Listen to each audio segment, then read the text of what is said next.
तुमच्या आयुष्यातील खास क्षण अजून खास बनवण्यासाठी हवंय परफेक्ट ठिकाण?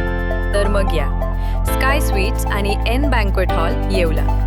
इथे मिळतात एसी व नॉन एसी आरामदायी रूम्स, मोफत वायफाय, फ्री पार्किंग, जिम सुविधा आणि स्वच्छ शांत वातावरण. बर्थडे पार्टी असो, एंगेजमेंट, लग्न समारंभ किंवा इतर कोणताही कौटुंबिक कार्यक्रम, स्काय स्वीट्स आणि एन बँक्वेट हॉल आहे तुमच्यासाठी परफेक्ट. दराडे कॉम्प्लेक्स, 3रा मजला, नगर मनमाड हायवे, येवला. आजच संपर्क करा 7620 588 593 91727 89470. स्काय स्वीट्स आणि एन बँक्वेट हॉल तुमच्या प्रत्येक खास क्षणांसाठी. बाळासाहेब ठाकरे यांची 100वी जयंती आगळ्यावेगळ्या पद्धतीने साजरी. हिंदुहृदय सम्राट शिवसेना प्रमुख बाळासाहेब ठाकरे यांची जन्मशताब्दी येवला शहरात विविध सामाजिक उपक्रमांनी साजरी करण्यात आली. यावेळी येवला उपजिल्हा येथे रुग्णांना फळे वाटप करण्यात आले. तसेच येथे गोशाळा येथील गायींना चारा वाटप करत स्वर्गीय बाळासाहेब ठाकरे यांची जन्मशताब्दी ही सामाजिक समाजसेवेच्या माध्यमातून साजरी करण्यात आली. यावेळी ज्ञानेश्वर खैरमोडे यांनी आगळ्यावेगळ्या पद्धतीने बाळासाहेबांची जन्मशताब्दी साजरी केली. यावेळी उपजिल्हा रुग्णालयातील डॉक्टर्स, कर्मचारी तसेच रुग्णवाहिका यांचे चालकांचा सन्मान करण्यात आला. जय महाराष्ट्र.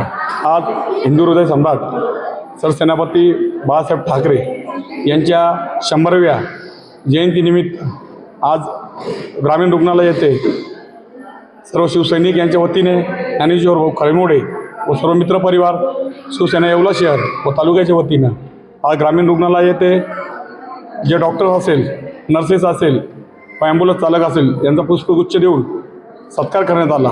तसेच जे रुग्ण आहे त्यांना आज फळवाटप व दूध वाटपाचा कार्यक्रम हा सर्व शिवसैनिकांच्या वतीने ठेवण्यात आलेला आहे. बाळासाहेबांची शिकवण होती 80% समाजकारण, 20% राजकारण. हे सर्व युवा वर्गाने व ज्येष्ठांनी.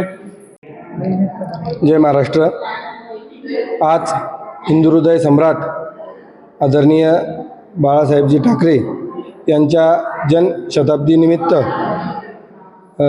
येवला उपजिल्हा रुग्णालय येथे शिवसैनिकांच्या वतीने रुग्णांसाठी फळे आणि दूध वाटपाचा कार्यक्रम आयोजित केला होता. या ठिकाणी हिंदू हृदय सम्राट शिवसेना प्रमुख यांच्या प्रतिमेस पुष्पहार अर्पण करून प्रथमतः पूजन करण्यात आले. तसंच या ठिकाणी कार्यरत असलेले स्टाफ, डॉक्टर्स आणि ॲम्ब्युलन्स चालक, सगळे स्टाफ, लेडीज जेंट्समध्ये सर्वच यांचाही सत्कार आम्हा शिवसैनिकांच्या वतीने करण्यात आला.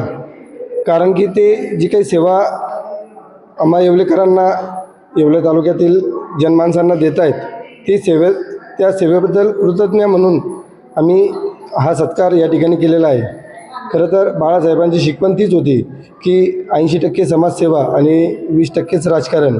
तर समाजसेवेचा भाग हा स्टाफ अहोरात्र या ठिकाणी देत आहे.